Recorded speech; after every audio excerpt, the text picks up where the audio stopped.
अब 21वीं सदी में अगर किसी संसाधन को लेकर सबसे बड़ी लड़ाई होगी तो वो कौन सा संसाधन है? वो है आपका जल। जल ही जीवन है, इसके लिए ही लड़ाई होगी, क्योंकि इसके बिना जीवन की कल्पना करना असंभव है। विश्व राजनीति के लिए पानी एक और महत्वपूर्ण संसाधन है। विश्व के कुछ भागों में साफ पानी की कमी हो रही है, साथ ही विश्व के हर हिस्से में स्वच्छ जल समान मात्रा में मौजूद नहीं है। इस कारण संभावना है कि साझे जल संसाधनों को लेकर पैदा मतभेद 21वीं सदी में फसाद की जड़ साबित हों। तो आज अब 21वीं सदी में अगर किसी संसाधन को लेकर सबसे बड़ी लड़ाई होगी तो वो कौन सा संसाधन है? वो है आपका जल। जल ही जीवन है, इसके लिए ही लड़ाई होगी, क्योंकि इसके बिना जीवन की कल्पना करना असंभव है। असंभव है, और इसकी खपत बहुत बड़े स्तर पर हो रही है।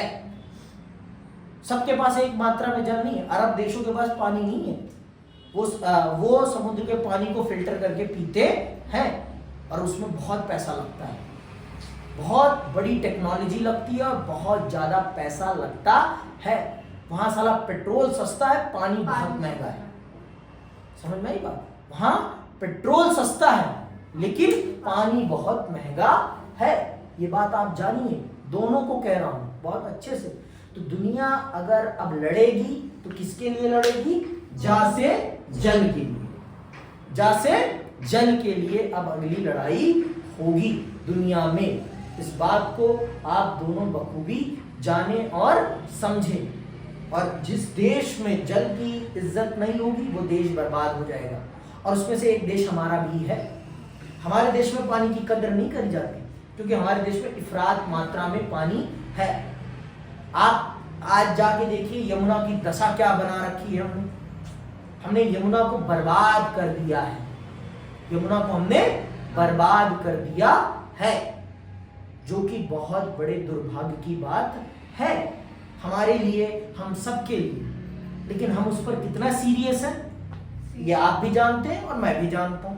हमारे देश की सरकारें कितनी सीरियस है इस बात को मैं भी जानता हूं और आप भी जानती हैं। समझ में आई बात? तो इस देश में, जिस दुनिया में अब पानी की किल्लत हो रही है, और आज भी भारत पानी की वैल्यू को नहीं समझ रहा है। खास करके उत्तर भारत के लोग तो खासकर नहीं समझ रहे हैं।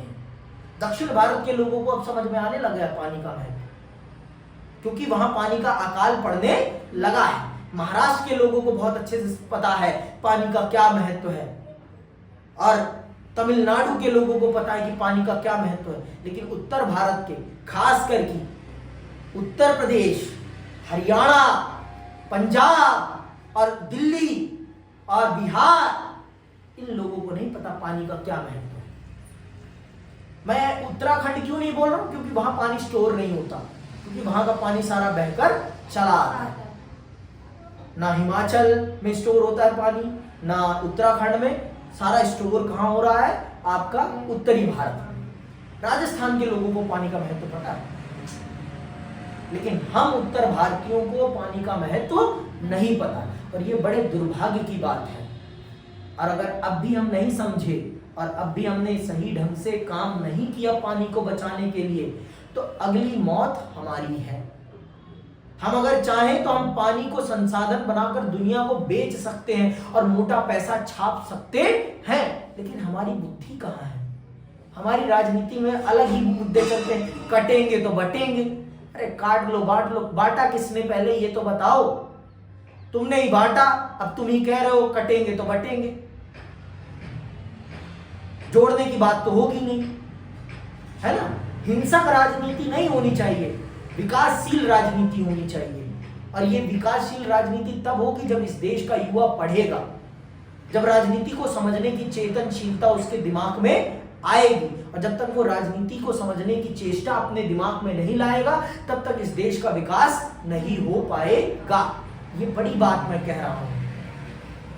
अपनी उम्र से बहुत बड़ी बात मैंने कही है ये, ठीक है, जो कह दिया। आगे चलिए। इस जीवनदायी संसाधन को लेकर हिंसक संघर्ष होने की संभावना है। होगा, हिंसक ही होगा, क्योंकि ये जीवनदायी संसाधन है। जिस दिन पानी नहीं आता उस दिन कितने लोग प्यार से लाइन में लग के पानी लेते, होता है कि नहीं होता? टैंकर जब आते हैं तो क्या होता, मेरी पाइप पहले जाएगी तो अपनी हटा, होता है, देखा है ना? ये क्यों हो रहा है? क्योंकि वो जीवन का आधार है, वो नहीं मिलेगा तो हम सलट के जाएंगे, हम इस धरा को ही छोड़ देंगे। और इंसान को अपना जीवन बहुत प्यारा है, बहुत प्यारा है।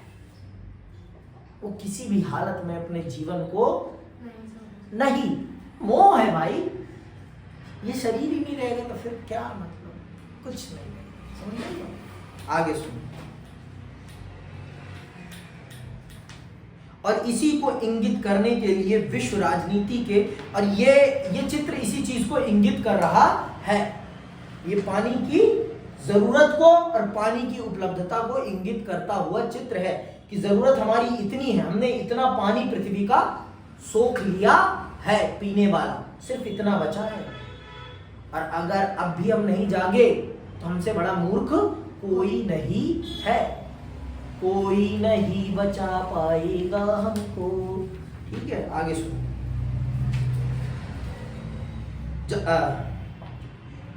जल युद्ध शब्द गढ़ा है। इसी को इंगित करने के लिए विश्व राजनीति के कुछ विद्वानों ने जल युद्ध शब्द गढ़ा है। इसी को इंगित करने के लिए विश्व राजनीति के कुछ महान विद्वान लोगों ने जल युद्ध शब्द नामक एक शब्द गढ़ा। मिसाल के लिए हम एक प्रचलित मतभेद की चर्चा करें। जलधारा के उद्गम से दूर बसा हुआ देश उद्गम के नजदीक, जलधारा के उद्गम मतलब जहां से पानी निकल रहा है, जहां से पैदा होता है पानी, जहां से पानी की शुरुआत हो रही है, और जो अंत में बसा है। मान लो पानी यहां से स्टार्ट हो रहा है और यहां तक आते आते पानी की स्थिति क्या हो जाती है? पानी की स्थिति क्या हो जाती है? दयनीय हो जाती है ना? यह हकीकत है, इसे बताने की मुझे जरूरत तो है। वास्तविकता तो यही है कि हम दयनीय बना देते हैं पानी की स्थिति को। समझ में आई बात? सुनना ध्यान से। इसके उद्गम से दूर बसा देश, उद्गम के नजदीक बसे हुए देश द्वारा इस पर बांध बनाने, इसके माध्यम से अत्यधिक सिंचाई करने या इसे प्रदूषित करने पर आपत्ति जताता है, क्योंकि ऐसे कामों से दूर बसे देश को मिलने वाले पानी की मात्रा कम होगी या उसकी गुणवत्ता घटेगी। ये तो स्वाभाविक है, पहले आओ पहले पाओ वाला यहां सीन चलेगा। जो आगे है वो इसकी बधिया बेट देगा। अब जैसे हमारे इधर ही देख लो ना, उत्तर भारत से गंगा भारत में एंटर कर रही है, यहां से उत्तर प्रदेश से, और हम यहां से आते आते यहां तक आते आते उसकी क्या दशा कर देते हैं, बताने की जरूरत तो है नहीं मुझे। इलाहाबाद में गंगा का स्वरूप कुछ और है और वाराणसी में गंगा का स्वरूप कुछ और है। हुगली तक आते आते कुछ और हो जाता है। समझ में आई बात? आगरा में यमुना की दशा कुछ और है, मथुरा में कुछ और है और दिल्ली में कुछ और है। मथुरा में भी कुछ खास नहीं है, बर्बाद ही है वहां पर भी, लेकिन हाँ यहां से तो ठीक थोड़ी है, वहां भी बदबू आती है। भगवान श्री कृष्ण ने अगर इस अवस्था में यमुना को देखा होता ना, श्राप दे देते, चक्र चला देते, फट अच्छा करते, खत्म कर देते। बहुत गंदा कर रखा है हमने, बहुत ज्यादा। और हम बनते हैं भक्त, जाते हैं वही कचड़ा अर्पित कर। अरे क्यों करना भाई, गाड़ दो उसको। और आजकल तो हम आर्टिफिशियल चीजें यूज कर रहे हैं, नकली फूल, असली फूल यूज कर लो, उसको गाड़ दोगे तो वो सड़ जाएगा जमीन में। उसको गाड़ो ना, वो सड़ जाएगा।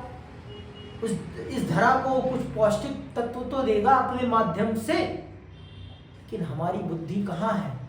हमारी बुद्धि तो है ही आगे सुनो। जलधारा के ये तो हो गया ना, क्योंकि ऐसे कामों से इसकी गुणवत्ता देशों के बीच स्वच्छ जल संसाधनों को हथियाने या उनकी सुरक्षा करने के लिए हिंसक झड़पें हुई।